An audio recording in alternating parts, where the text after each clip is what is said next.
చచ్చిపోతావని తెలిసినా నువ్వు ఆలోచించట్లేదంటే అర్థం ఏంటి? ఆల్రెడీ అప్పులు ఇవ్వడము, బంగారం పెట్టడము, ఇవన్నీ చేస్తావు.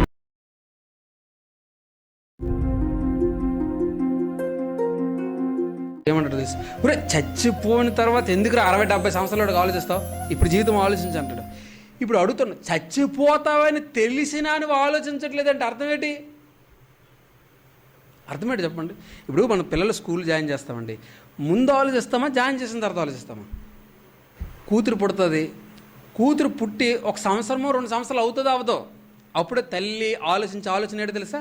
దీన్ని మిచ్చిటి ఫంక్షన్ ఎలా చేయాలి, అప్పుడు డబ్బులు ఎలా దాయాలని. ఆల్రెడీ అప్పులు ఇవ్వడము, బంగారం కొనడము, బ్యాంకులో పెట్టడము, ఇవన్నీ చేస్తుందా లేదా?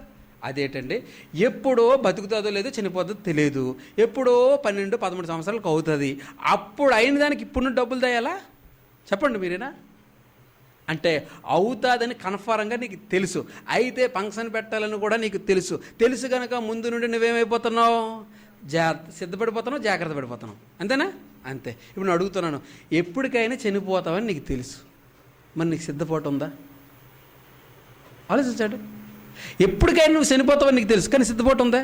లేదు. కానీ నీ 12 సంవత్సరాల తర్వాత ఎదుగుతుంది అనుకుని ముందు నుండి నీకేమైపోయింది? సిద్ధపాటు. ఇక 12 అయిపోతే ఊరుకుంటావా? ఇక పెళ్ళికి సిద్ధపాటు.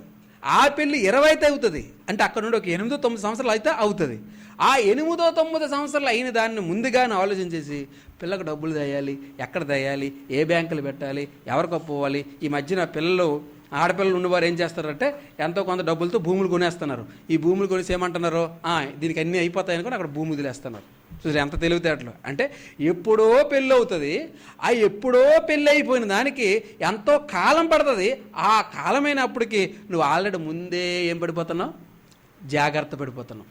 అంతేనా? చక్కగా జాగ్రత్త పడిపోతున్నావా?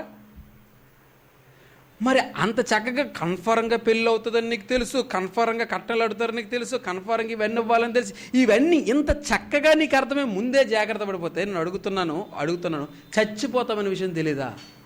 తెలియనాడు పోనీ ఎవడన్నాడు? పోనీ చెప్పండి, పోనీ మీరు నాకు తెలియదండి అన్నాడు, చెప్పండి. మరి చచ్చిపోతావని నీకు తెలిసిపోయినప్పుడు ముందు జాగ్రత్త పడవా? ఒకవేళ జాగ్రత్త పడకపోతే నువ్వు ఆయన మీద ఆశ్రద్ధ ఉంటే నువ్వు శుద్ధ వేస్ట్. నేను అంటాను శుద్ధ వేస్ట్. ఎందుకంటే తెలిసినా సరే నువ్వు సిద్ధపడట్లేదు, తెలిసినా సరే ముందు జాగ్రత్త పడట్లేదు, తెలిసినా సరే నువ్వు ఆలోచించట్లేదు. అంటే అర్థం ఏంటంటే తెలిసినా నువ్వు సిద్ధపడట్లేదు, రెడీగా ఉండట్లేదు. కనుక దేవుని పిల్లరా, ఏ విషయంలో ముందు అన్ని విషయంలో జాగ్రత్తలు మనమే తీసుకుంటామండి. ఒక పిల్లలు స్కూల్ చదివించాలన్నా అంతేనా, వాళ్ళకి ఏ చెయ్యాలన్నా అంతేనా, పిల్లడు పుట్టాడంటే వాడికి ఇల్లు కట్టేయాలి, వాడికి మంచి జాబ్ చూసేయాలి, మంచి చదివించాలి. ఇవన్నీ ఎప్పుడు ఆలోచిస్తున్నామండి? ముందా తర్వాత?